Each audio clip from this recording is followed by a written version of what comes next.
Abra sua Bíblia na carta de Paulo aos Romanos, capítulo 10. Nós vamos ler apenas os versículos número 13 ao 15.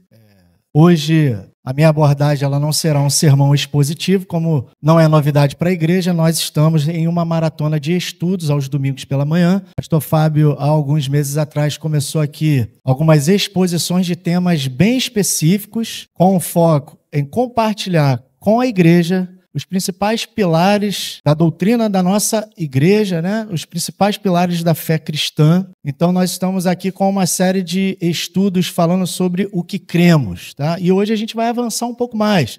Nós estamos dentro daquele guarda-chuva que abrange os temas no que diz respeito à igreja. Falamos de adoração, de comunhão, e agora a gente vai abranger um pouco mais falando sobre a missão da igreja, né? Então, dentro do campo da teologia, isso se chama missiologia, tá? Um termo mais técnico, né? Embora eu não vá explorar tudo, porque eu não tenho tempo para isso, a gente não tem tempo, mas é o suficiente para que a igreja ela possa entender o que a gente pensa, o que nós cremos acerca desse assunto que é relevante e indispensável para a igreja cristã de todas as épocas, tá? Romanos capítulo 10, versículo 13 ao 15 apenas, tá? Só para a gente ter um texto de base aí. Diz assim o texto sagrado: todo aquele que invocar o nome do Senhor será salvo. Como, porém, invocarão aquele em quem não creram? E como crerão naquele de quem nada ouviram? E como ouvirão se não há quem pregue? E como pregarão se não forem enviados? Como está escrito: quão formosos são os pés do que anunciam coisas boas. Amém? Oremos. Senhor nosso Deus e nosso Pai amado, nós te agradecemos porque nós podemos nos reunir nesse lugar como comunidade de fé, como povo de Deus. Te agradecemos porque isso é o resultado da tua obra, da missão do Senhor que começou lá no Éden, depois da queda de Adão. O Senhor não descansou, não parou até nos alcançar e nós te agradecemos por isso. Agora fala conosco, que seja uma manhã proveitosa, que essa exposição, a exposição desse estudo, desse tema, seja abençoada pelo Senhor. Em nome de Jesus, amém e amém. Vamos lá, então. Nós precisamos entender que a palavra missão, essa palavra que nós costumeiramente mencionamos aqui em nossa igreja, ela significa nada mais, nada menos do que envio. Você vai procurar no dicionário da língua popular, da língua portuguesa. Você vai procurar também léxicos como da língua grega ou da língua hebraica. Essa palavra ela é traduzida literalmente dessa forma. Ela transmite também a ideia de despachar, de enviar, de enviar alguém em uma missão com um propósito bem específico.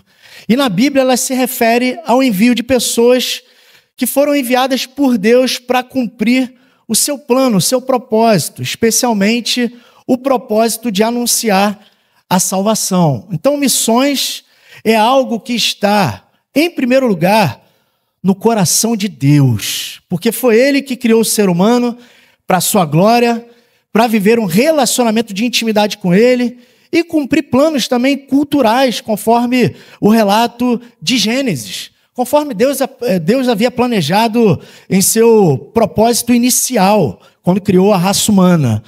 Mas só que houve aí no meio do caminho um problema grave. O pecado ele atrapalhou tudo, ele separou o homem de Deus e agora todos nós estamos destituídos ou, por assim dizer, carentes da glória de Deus. E desde então, na história da salvação, é a história que revela um Deus que busca, que chama e que envia pessoas com o objetivo de reconciliar o pecador com ele mesmo. Portanto, missões são uma expressão, por assim dizer, missão é uma expressão concreta do amor de Deus agindo no mundo para restaurar o que foi perdido. Então é sobre isso que nós estamos falando ao mencionar essa expressão comumente transmitida por nós, missões. Missão é algo que está no coração de Deus e, portanto, missões é também o alvo do povo de Deus. Então guarda isso na sua mente, no seu coraçãozinho. A missão de Deus é também a missão do povo de Deus. A Bíblia revela isso. A Bíblia revela Deus em missão desde o início. Desde o início, Deus ele está agindo para redimir a humanidade caída, conforme nós lemos nos relatos de Gênesis. Deus ele busca o homem perdido, ele cobre a sua nudez e ele também faz uma promessa que ecoa pelos séculos dos séculos. Ele promete um Salvador para resolver o problema do pecado do homem, da humanidade.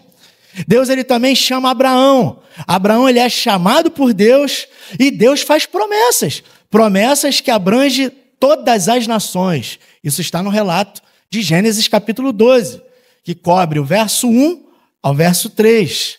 Moisés também foi chamado por Deus. Vocês conhecem a história no livro de Êxodo. Ele é enviado para libertar o povo de Israel que estava na escravidão egípcia, conforme o relato de Êxodo capítulo 3. Deus não só se revela a Moisés, mas ele também o convoca para uma missão e o designa, enviando ele para voltar para o Egito como um libertador do seu povo que estava sendo escravizado, para cumprir a promessa que ele fez muitos e muitos anos antes para Abraão, seu servo. Está escrito no verso 10 de Êxodo 3, agora venha e eu o enviarei. A expressão missão aqui no relato de Êxodo. Enviarei a Faraó para que você, olha o propósito da missão, tire do Egito meu povo e os filhos de Israel. Então a expressão enviarei, ela transmite essa ideia de despachar, de mandar alguém, um missionário, um comissário, ou um enviado, um mensageiro com uma missão. Nos Salmos nós também vemos Deus se revelando como um Deus que quer ser conhecido entre as nações. A missão de Deus ela não está restrita apenas ao povo da antiga aliança, mas a missão de Deus, conforme os relatos do Antigo Testamento, abrange também todas as nações. Está escrito em Salmo capítulo 67, por exemplo, que se conheça na terra o teu caminho e em todas as nações a tua salvação. Mas também no Salmo 96 diz, anuncie entre as nações a sua glória, entre todos os povos as suas maravilhas. Os salmistas cantavam a glória de Deus e clamavam também para que a glória de Deus também se estendesse e fosse conhecida entre todas as nações. Nós vemos também um Deus missionário no livro dos profetas. Nos profetas nós vemos isso. Eles apontam para o alcance universal e restrito da salvação de Deus, conforme Isaías, por exemplo, diz no capítulo 49, no versículo 6, farei também com que você seja uma luz para os gentios, para que você seja a minha salvação até os confins da terra. Aqui ele está falando do servo sofredor, que já seria enviado por Deus em missões para cumprir esse objetivo de salvar o seu povo, as ovelhas perdidas da casa de Israel, mas aqui abrangendo todas as nações. O seu evangelho, a sua obra se estendendo até os confins da terra. E nisso fica claro o que Lucas diz no seu livro que leva o seu nome, mas também o livro de Atos.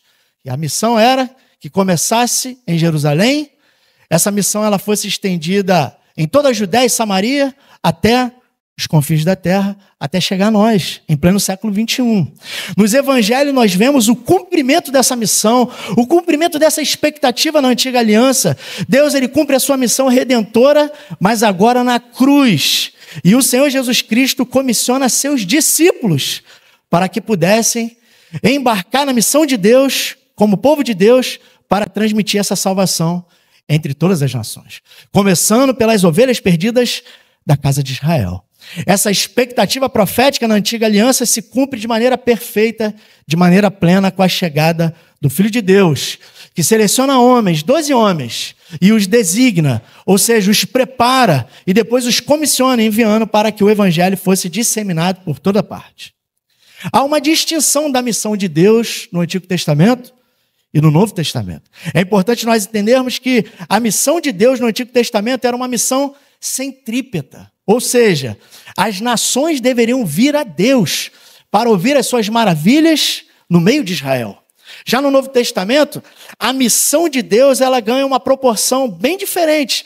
Ela é uma missão centrífuga, ou seja, a igreja de Deus, o povo da nova aliança, ele não ficaria passivo, mas ele teria uma participação mais ampla, sendo enviados, indo além das fronteiras de Israel, ou seja, a todas as nações para pregar o evangelho.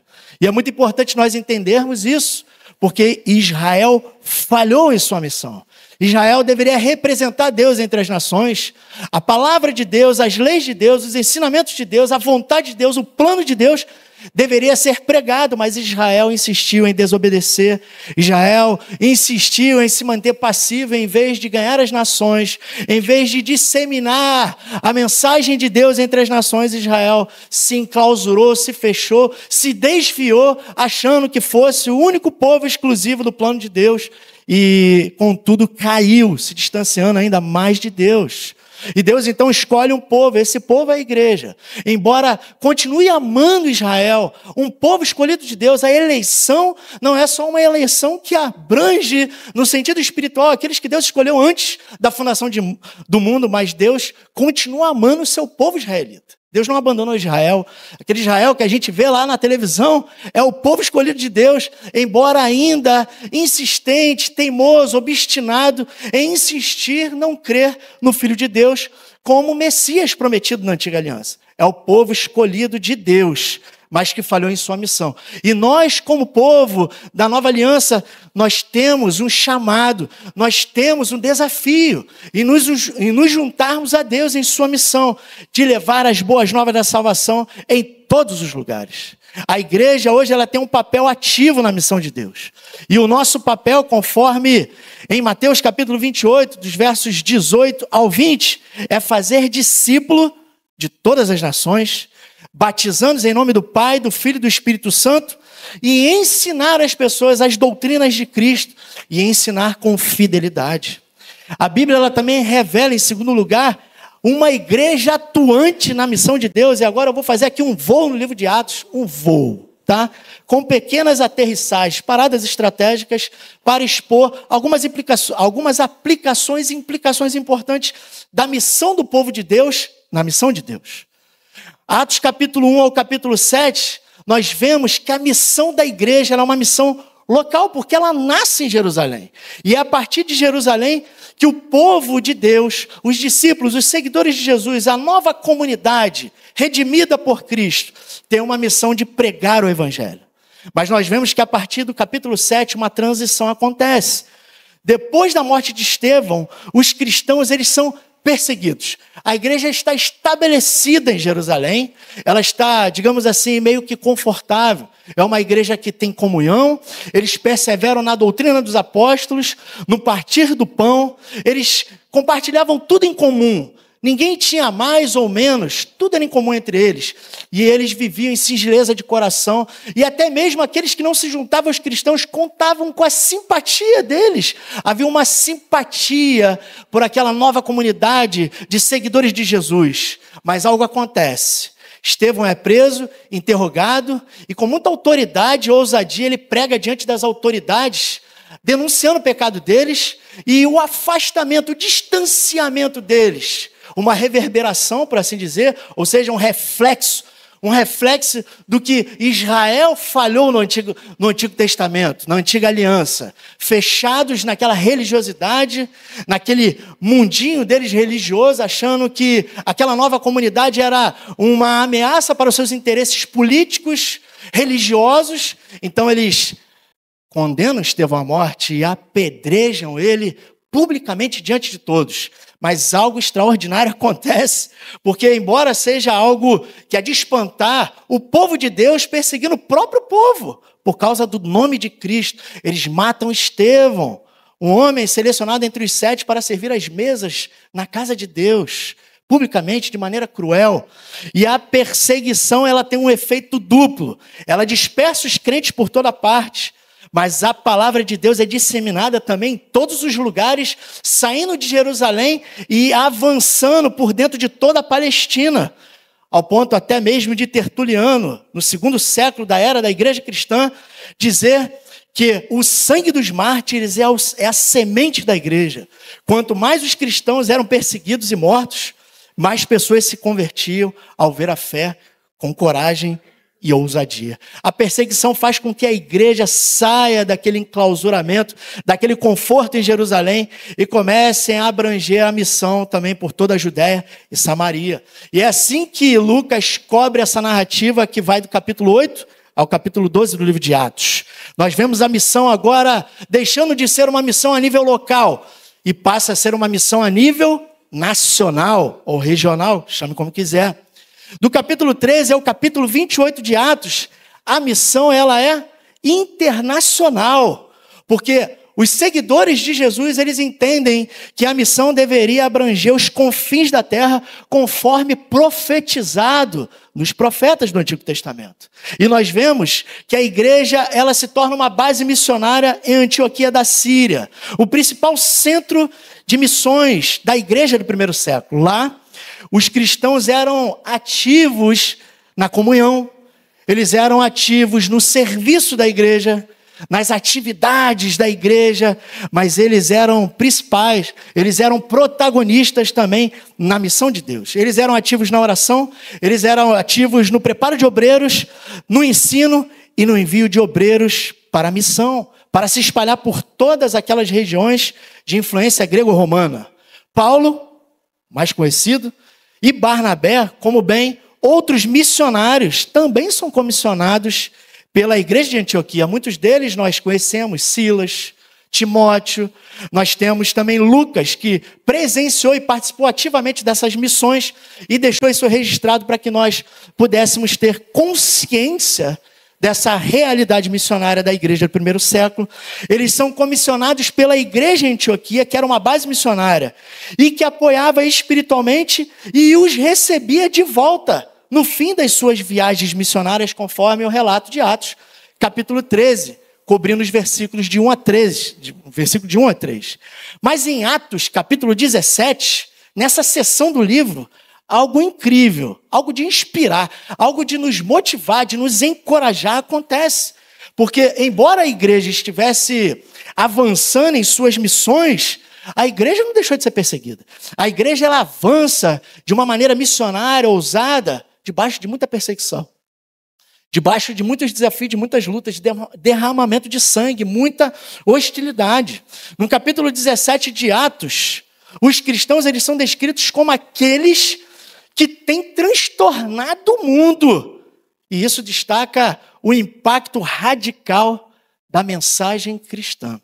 Nesses relatos, Lucas quer nos mostrar que, embora os cristãos fossem perseguidos e fossem presos, eles estavam sendo presos e perseguidos porque a sua mensagem era uma mensagem radical, que desafiava a corrupção, a desigualdade e esse afastamento de Deus em decorrência da idolatria e do paganismo que incomodava a igreja, os cristãos, e que descolava eles do plano de Deus, que mantinha essas pessoas cegas, cativas nas mãos do diabo e os distanciava de conhecer a verdade de Deus. Mas Lucas ele quer nos mostrar nessas narrativas que em todas as acusações nada era suficiente para legitimar os cristãos como criminosos ou pessoas dignas de serem mortas ou condenadas à morte, porque o testemunho deles era admirável. Portanto, a mensagem que eles pregavam era uma mensagem radical, que incomodava, que era desconfortável, que mexia com as bases da corrupção e da idolatria, onde eles estavam disseminando essa mensagem, mas no entanto, a mensagem deles era condizente com o modo como eles viviam, com o comportamento, com o caráter, com a conduta que eles viviam, o estilo de vida deles. A igreja, ela cresce e avança, no poder do Espírito Santo. Por todo o livro de Atos, o protagonista dessa história é o poder de Deus, é o Espírito Santo de Deus, mas usando seus filhos, seus comissários, seus emissários, seus mensageiros, sob a influência do Espírito de Deus. Mas a igreja do nosso século, ela tem buscado recorrer a métodos de crescimento. A igreja do século XXI é uma igreja que tem adotado padrões metodologias, visando o crescimento da igreja, sem conhecer o poder do Espírito Santo, ou pelo menos buscando se apoiar em outros poderes, em vez de se apoiar no poder do Espírito Santo. Isso não significa que a igreja ela não tenha que procurar bons métodos, boas estratégias, e eu vou falar isso, mas a igreja ela precisa se apoiar no poder de Deus, para que ela seja bem-sucedida na missão de Deus. O poder de Deus não repousa em métodos, em ferramentas, mas em pessoas. Enquanto nós estamos buscando os melhores métodos para crescer, para avançar, Deus está buscando melhores homens, melhores mulheres, melhores servos e servas de Deus para se juntar a Ele na sua missão de alcançar aqueles que ainda estão perdidos. A igreja precisa de crentes cheios do Espírito Santo, crentes comprometidos com o evangelho verdadeiro, crentes corajosos que não têm medo de morrer, que não têm medo de enfrentar a morte, que não têm medo de enfrentar as provações. Deus, Ele conta com crentes que não recuam nos momentos de dificuldade, de lutas, de hostilidade e de desafios do cotidiano, mas que encaram com bravura e com determinação a missão que Ele confiou aos seguidores de Jesus Cristo. A pregação deles era uma pregação também fiel do Evangelho. O modo de vida deles era um modo digno do Evangelho. Não havia entre eles ganância, imoralidade, confusão, divisão, mas eles viviam com humildade, moderação, renunciando seus prazeres transitórios e viviam em fidelidade uns com os outros e com a palavra de Deus. O exemplo deles é um exemplo realmente de nos inspirar. Os primeiros cristãos, eles impactaram o mundo pelo bom testemunho e pela ousadia em pregar com fidelidade as boas novas da salvação. A pergunta é, como nós estamos impactando a nossa geração? O que eu estou vendo é que o impacto que a igreja está causando no mundo é pelo seu mau exemplo, é pelo mau testemunho de muitos crentes, crentes que falam palavrão, crentes que passam a perna nas pessoas, crentes que dão volta, que prometem e não cumprem. Esse caráter que nós estamos vendo estampado, sendo impresso em muitos cristãos, está bem descolado da missão de Deus. Parece que nós aprendemos a falar o discurso, aprendemos a falar bonito, a usar o nosso evangeliquez com fluência, mas ainda não estamos sendo capazes de causar esse impacto que os primeiros cristãos causaram no mundo com o nosso bom testemunho, com um caráter realmente transformado, que exibe com clareza e de maneira eloquente que nós fomos alcançados pelo Filho de Deus, com aquele que se fez carne e habitou entre nós, cheio de graça, cheio de glória e de verdade. Mas em terceiro lugar, a Bíblia também revela que a missão de Deus e do povo de Deus, ela não terminou. Se nós lermos o livro de Atos, capítulo 28 em todo, nós vemos que o apóstolo Paulo, ele passa por um julgamento, é colocado em uma prisão domiciliar e ele é concluído dizendo que a pregação ela deveria continuar sendo pregada em todas as nações. O apóstolo Paulo em uma prisão domiciliar, ensinando a palavra de Deus e pregando. Não há uma conclusão. O que há é uma impulsão, uma motivação para os cristãos de todas as épocas darem continuidade à missão que começou lá no Jardim do Éden, quando o homem caiu e Deus foi ao seu encontro para salvá-lo. E por toda a história, Deus, em missões, chamando, enviando, preparando e salvando pessoas, e de maneira plena, fazendo isso através de Jesus e com os seus discípulos. Até hoje, Deus conta com a sua igreja a levar adiante a obra do seu Filho Jesus, e transmitindo com ousadia e com muita coragem a mensagem das boas novas, porque quão formosos são os pés daqueles que anunciam coisas boas. O livro de Atos, ele termina sem uma conclusão da missão, mas mostrando que a missão de Deus ela ainda não foi concluída, e Deus ele nos chama hoje a embarcar com Ele, a encarar junto com Ele a missão dele, a missão de proclamação das boas novas da salvação. Motivados pela mensagem de Deus, motivados pelo amor de Deus, pela graça de Deus e pela esperança que temos da volta do Filho de Deus, muitos cristãos têm dedicado as suas vidas a espalhar a mensagem do Evangelho até hoje. E você? O que você vai fazer? diante dessa mensagem, diante do que ele fez na cruz por mim e por você, e diante de tantos benefícios que ele tem nos abençoado, com toda sorte de bênção nas regiões celestiais, incluindo até bênçãos materiais que ele tem conferido a nós, nós ficaremos calados?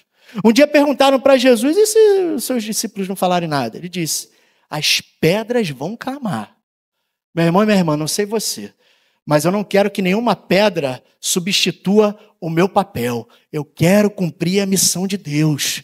E nós precisamos encarar essa missão com diligência, com responsabilidade e obediência, à luz do que ele fez por nós naquela cruz. Durante a história, muitos cristãos que entenderam a seriedade dessa missão, surgiram muitos movimentos missionários que deram continuidade à missão.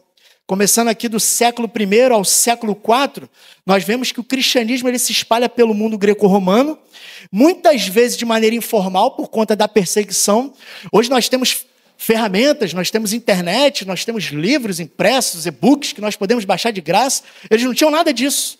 É por isso que a missão ela se espalha com pessoas muitas vezes despreparadas, mas de forma informal, mas pessoas que temiam a Deus. E mesmo diante da perseguição, eles espalharam as boas novas de salvação. Mas acontece algo, a igreja deixa de ser perseguida. E em 313, a igreja ela é institucionalizada, ou seja, a igreja se torna uma instituição formal. E o cristianismo ele se torna a religião do império, em decorrência de um decreto do imperador Constantino, como todos nós sabemos.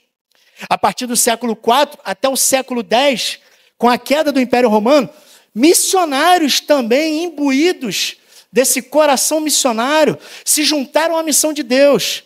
E eles evangelizaram povos germânicos, celtas, godos e outros bárbaros.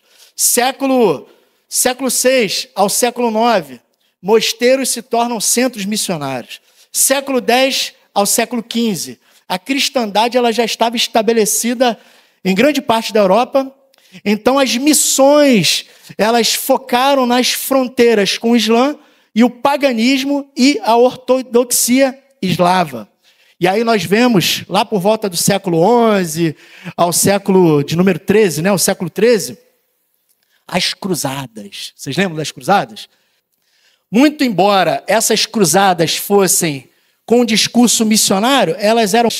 E pessoas pudessem pregar a palavra do jeito que agrada a Deus. E aí surgem os 5 solas, as doutrinas da graça, né, dentro do calvinismo, essas que a gente já falou com vocês aqui domingos anteriores. A igreja ela não foca tanto em envio de missionários, mas em reformar a igreja, em transformar a igreja, em dar solidez teológica, preparo suficiente para a igreja e condições para que o povo de Deus que era leigo ter acesso à palavra de Deus.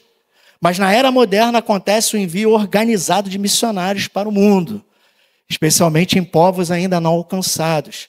Se levantam com um ímpeto missionário homens como William Carey, que ficou conhecido como pai das missões modernas. A sua missão foi especificamente na Índia. Quem ainda não assistiu o filme dele, existe um filme dele, se eu não me engano, acho que até no YouTube você encontra de graça. Eu assisti, muito antigo. Você sofre, você sente, porque esse homem ele perdeu a família dele toda para chegar na Índia. E ele passou anos pregando, se reunindo com pessoas que, sabendo da missão dele, se juntaram a ele, mas durante anos, sem uma conversão na Índia. E lutando, pregando, proclamando o evangelho. Até que anos depois, muitos anos depois, teve o primeiro indiano batizado nas águas. Depois de muita perseverança, de muito sofrimento, muitas perdas, muitos danos, esse homem traduziu a Bíblia em diversos idiomas, abriu escolas na Índia. Isso muitos não mostram. Mas quem tiver o privilégio de ir na Índia, certamente você vai encontrar muitas literaturas de autoria de William Carey. William Carey inspirou Hudson Taylor, que também foi um missionário para o interior da Índia, um médico que foi ridicularizado, desencorajado na igreja, mas que se sentiu chamado por Deus para evangelizar na Índia. E daí surgiram diversos outros inspirados por William Carey. David Brainerd, por exemplo, que pregou para os índios e foi inspirado por ele, lutou contra a desigualdade social, pregou diante do parlamento e deixou um diário que inspira pessoas até hoje. O que nós observamos na história do cristianismo é o desdobramento histórico da Igreja de Deus sobre o poder de Deus, mas diante de muitos desafios que o próprio Deus teve que contornar para fazer valer a sua missão. E nós podemos aprender tanto com os acertos quanto com os erros da igreja ao longo dos séculos. Sempre que a igreja deixa de priorizar a missão de Deus e coloca em primeiro lugar o poder, a política ou a busca por riqueza, ela se desvia do propósito original e perde a sua identidade. A igreja ela acaba se tornando o campo missionário em vez da agência missionária. E é o que estamos assistindo atualmente. Igrejas fora dos trilhos, focadas em riquezas, poder material, poder financeiro, poder aquisitivo e influência política. Seus membros viram consumidores religiosos de bênçãos, mais interesseiros do que adoradores. Buscam bênçãos, mas não querem um abençoador, querem ser servidos, mas não servir. Querem que outros vão para o campo, enquanto eles precisam que alguém evangelize eles. Muitos preferem ser paparicados do que desafiados. Valorizam mais o conforto do que a companhia daqueles que estão entregando a vida pela causa de Cristo em diversos lugares, inclusive na América Latina. Mas também podemos notar que Deus, Ele não perdeu o controle da missão. Ele conduz a história com maestria e Ele continua levantando seus servos, suas servas, para o cumprimento da missão. Portanto, meu irmão e minha irmã, nós temos de abraçar a missão de Deus, comprometidos com o verdadeiro evangelho, com coragem e determinação. Existem algumas estratégias que nós podemos usar como igreja para nos juntar na missão de Deus, através das épocas. A missão de Deus, ela utiliza meios diversos, plantação de igrejas, como é o caso das ICNVs. As ICNVs trabalham com implantação de igrejas. Se você tem isso no seu coração, ore a Deus. Ore a Deus. Hoje é um desafio na nossa denominação. Essa igreja aqui, um dia ela foi implantada. A nossa denominação surgiu em virtude de um missionário. O fundador da nossa denominação era um missionário que veio do Canadá e começou usando os meios de comunicação para a proclamação do evangelho. Seu ministério ficou marcado por cura, por libertação e pregação do evangelho. E hoje nós estamos aqui. Nós temos um legado na nossa denominação. E Deus tem nos chamado para nos juntar a homens e mulheres de Deus na missão de Deus. A tradução da Bíblia, que foi um empreendimento levado muito a sério, tanto pelos pré-reformadores como pelos reformadores da igreja. Evangelismo urbano, evangelização transcultural, tecnologia e mídias sociais como ferramentas missionárias, rádios, aplicativos, redes sociais. Tudo isso pode ser usado a nosso favor para a proclamação das boas novas da salvação. E existem alguns desafios atuais na missão de Deus. A igreja ela precisa estar atenta aos novos contextos e às barreiras que são uma realidade em nossa época. Perseguição religiosa em diversos países é uma barreira. É um problema. Existem esses irmãos vivendo na clandestinidade por causa da perseguição. Isso impede que o evangelho seja proclamado com mais fluência, com mais abrangência, com mais ousadia. Mas isso, contudo, não tem parado, não tem impedido o agir de Deus nesses lugares onde é perigoso ser cristão. A perseguição religiosa em muitos países pode ser um obstáculo, mas o secularismo e o relativismo também é uma barreira. Nós vemos hoje situações em que nós temos que lidar com pessoas que não acreditam mais na verdade que é absoluta. Nós lidamos hoje com cristãos que estão mais preocupados em passear, em sair, em viajar, do que congregar ou do que se envolver com a missão. Há hoje uma igreja muito secularizada e relativizada, que já não acreditam mais em tudo que a palavra de Deus diz. Uma parte eu acredito, outra não. Isso dificulta a missão. Às vezes eu percebo que a missão ela precisa acontecer hoje dentro da igreja. Eu já falei isso, que a igreja do século XXI, ela chegou a um ponto que os próprios crentes precisam ser evangelizados. Precisam ouvir o evangelho, precisam aprender o evangelho, precisam ser equipados com o evangelho para que eles possam se tornar portadores da mensagem do evangelho. Há um outro desafio também, que é missões urbanas, em grandes centros, lugares, povos e tribos ainda não alcançados. Existem diversos municípios no nosso país que não têm ainda 2%. Tem municípios que não têm 1% de cristãos, não tem uma igreja evangélica implantada. Existem barreiras linguísticas, povos que ainda não têm acesso à Bíblia no seu idioma, existem diversos. Migração à diáspora, povos se movimentando e abrindo portas para o evangelho, ou seja, instituições com imigrantes que estão estabelecidas, por exemplo, em São Paulo. Hoje, você não precisa nem ir em outros países para você evangelizar. Por conta de todos esses acontecimentos envolvendo guerras e rumores de guerras em outros lugares, muitos estão saindo, deixando seus países para vir para o Brasil. Sabia disso? E existe uma instituição, eu não sei nem se eu posso falar isso na internet, não vou nem falar agora, mas existe um local em São Paulo onde não só abriga, mas tem sido uma fonte estratégica para a evangelização de pessoas que representam as outras nações aqui no nosso país, em pleno século XXI, gente. E há também a missão reversa, né? Existem missionários que vêm de outros países para o nosso país para a implantação de igreja também, para evangelizar, se juntando a outros movimentos, com esse objetivo de disseminar ainda mais o evangelho de Jesus Cristo. A missão é de Deus, mas é Ele que nos chama a participar dela e nos dá esse privilégio, meu irmão e minha irmã. Portanto, a igreja local ela deve se envolver ativamente nisso, ela não pode cruzar os braços.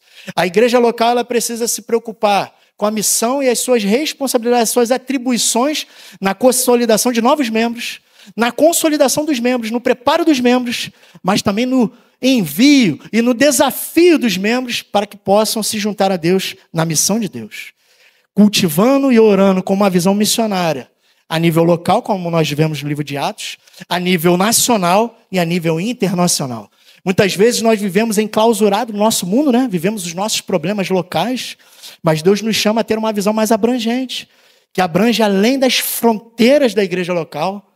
Você já parou para pensar que Deus pode usar você no Mato Grosso, no Acre, em outros lugares, em outros municípios, onde é desafiador ser cristão, onde há pessoas que precisam ser evangelizadas, discipuladas, que precisam também ser preparadas e enviadas para outros lugares?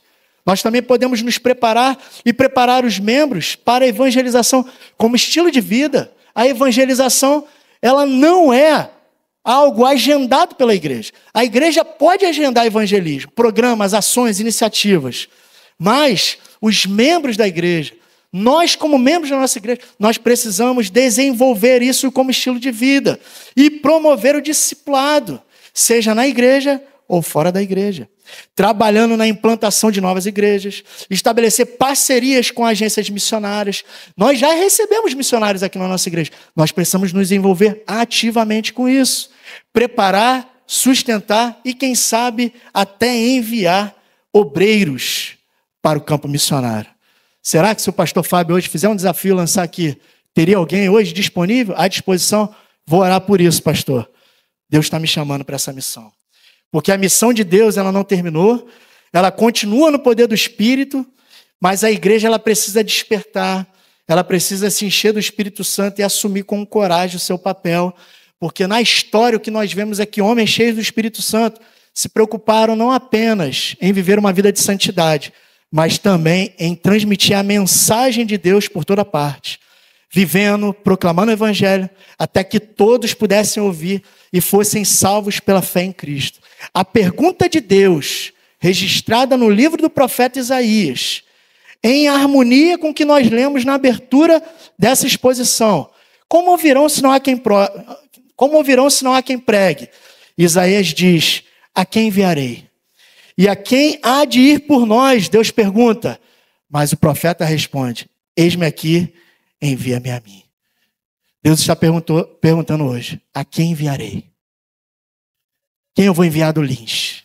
Quem do Lins vai levar, porque conformosos são os pés daqueles que anunciam coisas boas. Será que nós vamos sair daqui hoje dizendo, eis-me aqui, envia o pastor Fábio? Eis-me aqui, envia o Rafael, envia o Anderson, envia a Renata? Ou vamos falar, eis-me aqui, envia-me a mim? Que possamos dizer isso para Deus hoje. Senhor, eis-me aqui, envia-me a mim. Feche seus olhos, oremos. Senhor, obrigado, Senhor, pela oportunidade que temos de poder falar sobre esse assunto. Nós estamos crescendo, Senhor, nós estamos avançando. E todo esse crescimento é fruto da Tua graça, do poder do Espírito Santo, do que o Senhor está fazendo no nosso meio, do que o Senhor está fazendo no nosso meio através de nós. Senhor, obrigado por isso. Eu sei ter se revelado como missionário, mas porque a tua missão vem prosperando, Senhor. Contudo, e o Senhor não nos deixe cair na acomodação. Contudo, que o Senhor não nos deixe, ó Deus, recuar, confortáveis, buscando uma zona de conforto, ó Deus, em nossa caminhada cristã.